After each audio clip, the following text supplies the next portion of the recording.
absolutamente alucinantes todo lo que se está viendo.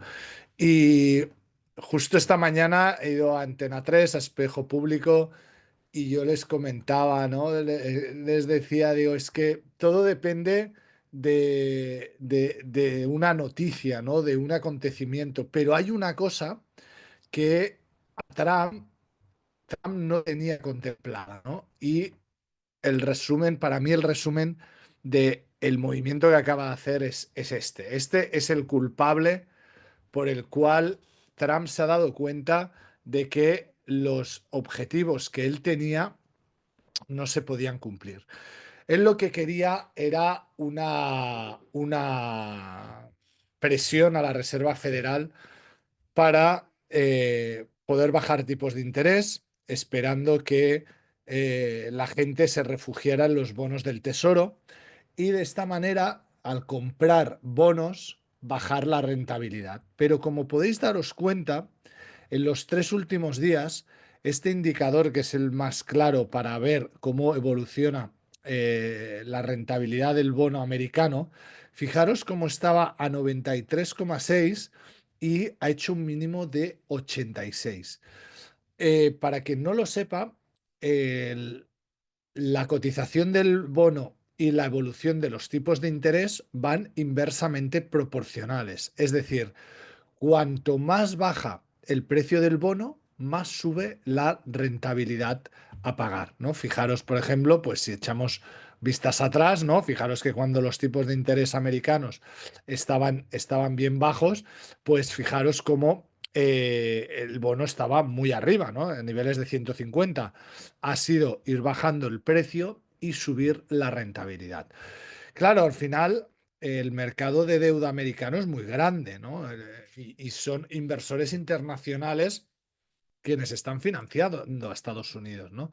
Entonces, pues claro, entre Japón y China hay casi 2 billones de dólares que se estaban invertidos en bonos. Entonces, claro, ha habido una venta masiva de bonos, ha habido unas subidas espectaculares en la rentabilidad, que lo que provocaba era el miedo a lo que en economía se llama estanflación, que es recesión con inflación, que es algo pues terrorífico, ¿no?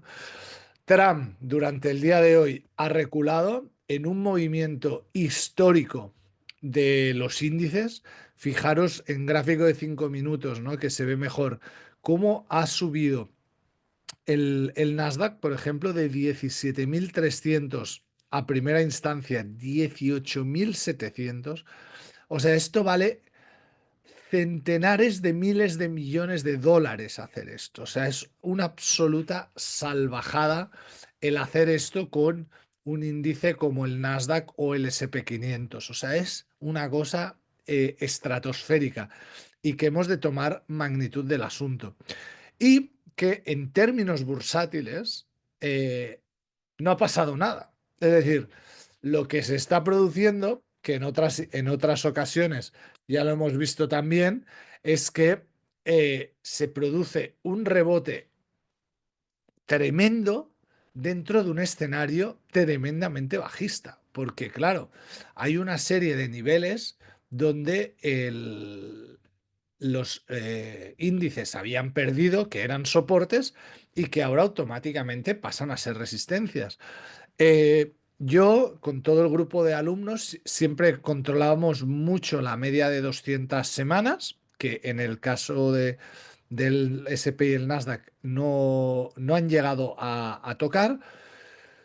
Rebote fortísimo y ahora hay tres resistencias importantes. Resistencia en la media de 70 semanas, resistencia en la cobertura del segundo postgap que dejó, sería 5.500.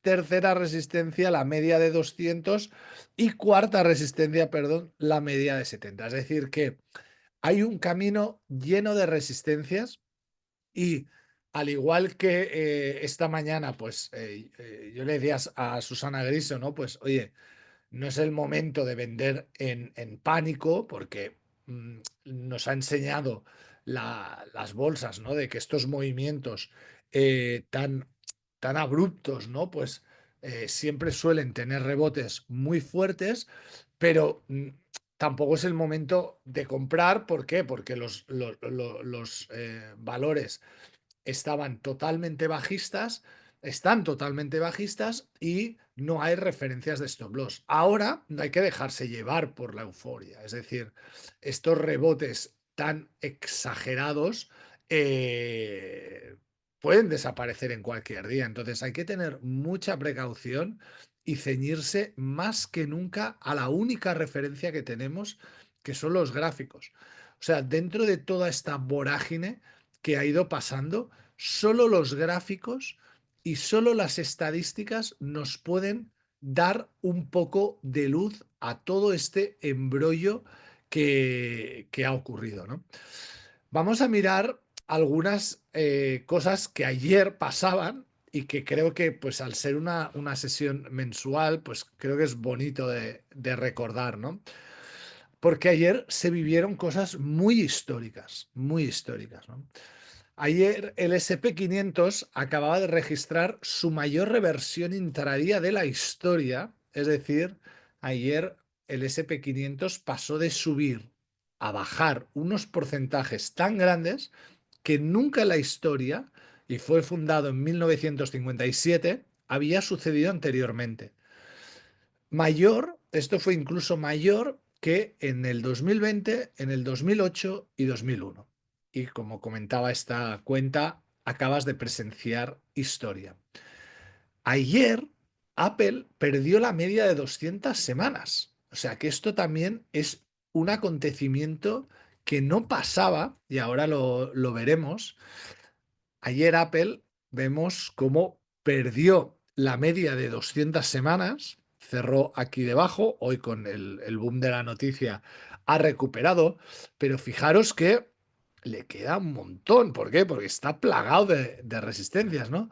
Pero bueno, volviendo a la coyuntura esta, Apple solo había perdido la media de 200 semanas en la crisis financiera 2008-2009, cuando estaba a $3, y en el año 2016, cuando cotizaba en $22. En el COVID no la perdió y ayer sí que la perdió. O sea, brutal. Otro hecho histórico es un poco lo que comentamos anteriormente. Numéricamente, el SP borró oficialmente la ganancia del 4,5%, y eso en 3 horas el SP se ventiló 2,3 billones de dólares de capitalización bursátil. Si lo leéis en Estados Unidos sería 2,3 trillions, o sea, una auténtica animalada. Esto es de esta mañana, lo que os decía, ¿no? La evolución, si recordáis antes el gráfico del TLT, ¿no? Bajista, vemos la evolución de la rentabilidad como es totalmente alcista, y esta tabla me parece espectacular porque una cosa es que las cosas bajen por tendencia y por orden, las otras es que bajen por pánico, ¿no?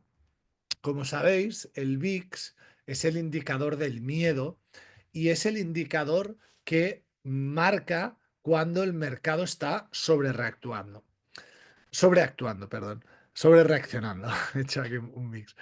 Fijaros que muchos de los días donde el VIX estaba disparado corresponde a la crisis financiera 2008, otros corresponden al 2020, y ayer correspondía al 2025.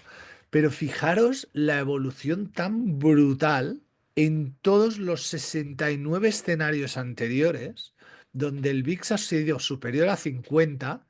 Miraros cómo fue la rentabilidad a 1 año, 2 años, 3 años, 4 años, 5 años.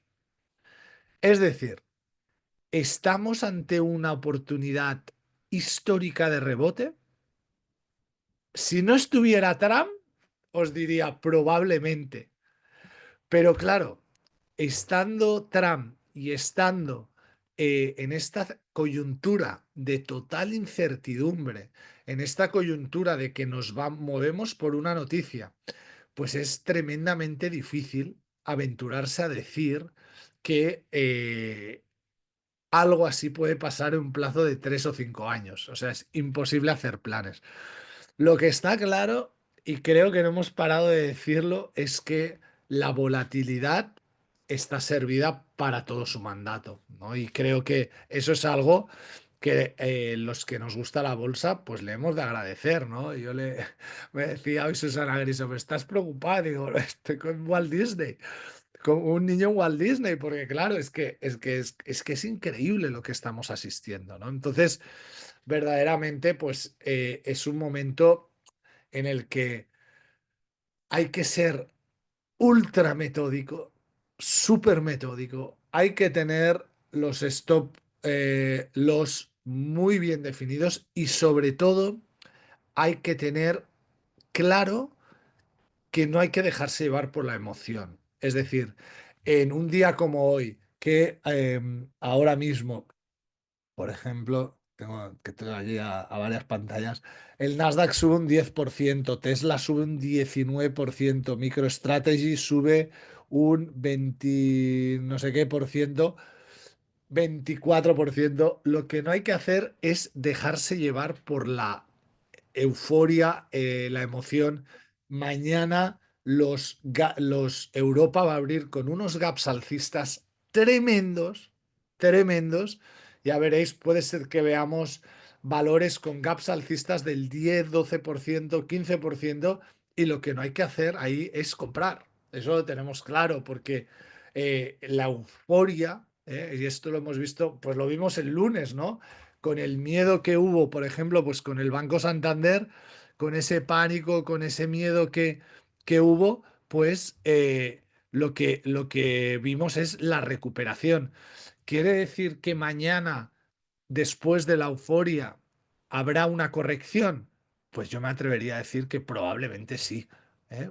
Que es probable pues que haya valores que vayan a tapar gaps pendientes, pero esos gaps se van a tapar porque lo hemos visto desde hace 25 años, ¿no? Fijaros el Santander el otro día de 5,50 a 4,65 abrió y tapó todo el gap, ¿eh? O sea, que lo que no hay que hacer es dejarse llevar por el impulso, dejarse llevar por la emoción, por la euforia, y que hay que ser muy frío.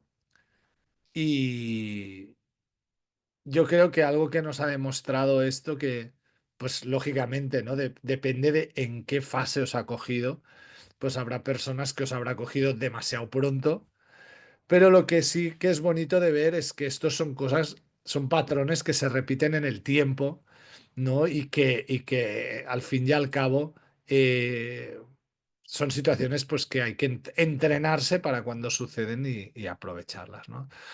En resumen, a nivel de tendencia, nada ha cambiado. El mercado sigue siendo bajista. El rebote de hoy es muy típico por la violencia de un escenario bajista que consigue tener un rebote de una magnitud impresionante. Y hay que ser pues extremadamente estricto en las estrategias, no dejar que la emoción invada a cualquier método que vosotros operéis y ser valientes y aprovechar estos episodios de volatilidad si se da la opción, porque es cuando las cosas funcionan mejor y sobre todo pues con los alumnos que tenemos más contacto, más experiencia tienen, ¿no? Del club de las 2 horas, pues están siendo unos días fantásticos para ellos, lo cual es una auténtica satisfacción, ¿no? Ver cómo desarrollan cosas que ya saben con total criterio y total seguridad. Así que nada, a vuestra disposición para resolver cualquier pregunta que tengáis y podéis activar el micro directamente y ya por ello. O levantar la mano, lo que queráis. Si hay alguna pregunta.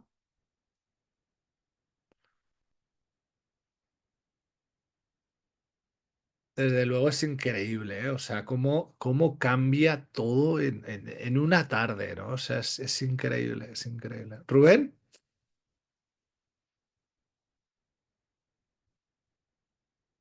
Hola, Rubén. Ahora, que no me dejaba. Ahora. Vale. No, yo un poco, estos días, esos. posibles bandas de Bollinger que habían eran reales o eran un poco complejas dada la situación en la que... Las bandas de Bollinger, en el sentido de que de poderlas operar, siempre es posible operarlas, ¿no? Lo que ocurre que hay que ser mucho más fino, ¿no? Que nunca, ¿no? Mucho más estricto que nunca, ¿no? Porque sabemos que la banda de Bollinger se deja influenciar mucho por la emoción, ¿no? Por el miedo, ¿no? Y es posible. Lo único, ayer no, Ujú, y esto fue una cosa que comentamos también con los alumnos.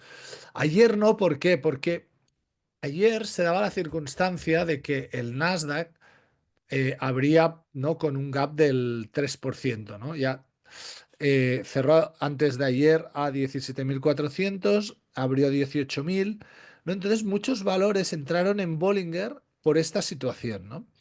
Entonces, cuando un índice abre con este gap, a mí no me gusta operar los Bollingers. ¿Por qué? Porque la tendencia puede ser que en cualquier momento este índice vaya a cubrir el gap, ¿no? Entonces, claro, si cubre el gap, se llevará por delante los valores, ¿no? Entonces, pero en una circunstancia normal, sin que un índice presente gap, no hay problema en poder operar esas bandas, sobre todo por los tres, cuatro periodos que llevaban bastantes valores fuera, ¿no? fantástico. Muchas gracias. Nada, a ti, ¿qué más? Vemos valores. Fijaros que los rojos son los europeos, ¿eh? O sea, mañana abrirán estos como un cohete, como un cohete. Van a haber gaps mañana espectaculares, ¿eh? Fijaros, Nasdaq 11%. O sea, es Nike un 10% arriba, MicroStrategy 25%. O sea, es salvaje, o sea, una locura, una locura. Yo la verdad, aquí hay valores muy, muy volátiles, ¿no? Pero bueno, pero un Tesla, un 20% un Tesla, o sea, es una pasada, o sea, es una auténtica pasada, ¿no? Pero claro, la dificultad de todo esto radica en que es a golpe de noticia, ¿no? Y eso es verdaderamente complicado. ¿Qué más? ¿Hay más Sí, preguntas? digo, por ejemplo, hoy lo que se ha vivido, claro, no hay ninguna estrategia para eso. Y de repente ese movimiento brusco tiene algún sentido operar o sinceramente, no sé. O sea, quiero decir, cuando estás ahí de repente a las 7 y de repente estás ahí y dices, ¿y para qué está pasando? No, no, si no No puedes estás hacer nada, dentro ¿no? no puedes hacer nada porque es Claro, que es imposible, es que no. claro. Es que, o sea, aquí lo que puede haber pasado y lo que ha pasado es que hay gente que estaba operando una banda de Bollinger inferior y de repente, ¡bumba! ¿No? Y entonces ¿qué pasa? ¡Qué maravilla! No, pero claro, es que pensar que la velocidad a la que se produce esto, o sea, pensar que está cientos de personas de un banco de inversión pendientes de esto, comprando a mercado. Es absolutamente imposible. Fíjate, en 10 minutos pasa de 17.300 a 18.300. O sea, son 1.000 puntazos de Nasdaq. O sea, es imposible. Si no estás dentro, por alguna circunstancia, es imposible aprovechar esto. Ujú. ¿Eh? Otra cosa es si produce un gap, como pasará mañana en el mercado europeo. Ya. Eso es diferente. ¿Por qué? Porque hay una desviación y mañana va a haber una cantidad de compras a mercado de entrada que va a ser una locura. ¿Sabes? Pero eso es otro tema. Ujú. Muy bien. ¿Qué más? Bueno, One Piece, lanzaros. ¿Algo más? ¿Nada más? Me explico muy bien, ¿ves? No hay más llamadas, todo clarísimo. Me tengo que explicar peor. Para que... Bueno, que la verdad Eh, es que es No, no, espectacular, ¿no? O sea, es es brutal. como. Es que tú sabes, Sergi, que hemos visto esto tantas veces, ¿no? En diferentes fases, ¿no? el Brexit, el COVID, Lehman Brothers, y es que cuando la bolsa es así, es acojonante. Es, ¿Sabes? pero es lo que mola. Y como dice Rubén, como no hay ninguna arma, o sea, como para prepararte a ello, o sea, Mm. solo la experiencia te, o sea, te ayuda, como si dijéramos, a entender que cuando menos te lo esperas, pues te sale un incendiario y te mueve el mercado. Pero es que el Sí, sí, tío también lo busca, o sea, lo hace el día 3 de abril, un martes o un miércoles, porque ya tiene el trimestre cerrado, tiene sus números hechos, le mete al mercado y cuando le interese, pues lo mete para arriba. ¿Sabes? Es increíble y es que lo hace y lo vuelve a hacer, es brutal, brutal. Yo de verdad creo que lo que ha hecho no se esperaba la reacción ni del mercado, ni incluso de gente muy allegada como Elon Musk o Bill Ackman. O sea, realmente se ha dado cuenta, creo que se ha pasado de frenada y podría haber metido al país en un problema serio si no llega a reaccionar rápido, porque el tema de la deuda es un tema muy sensible y meter a un país en esta inflación por querer meter aranceles y veremos, ¿eh? O sea, esto es un capítulo que no es un cierre de película. Esto va a seguir porque de momento ha pospuesto los aranceles, no los ha anulado. O sea que veremos cómo continúa este show. Así que continuará y estaremos aquí para contarlo. Así que muchas gracias, Midas, por organizar este espacio A ti, a ti. y nos vemos pronto. Hasta luego. Gracias. Adiós, traders. Adiós. Adiós.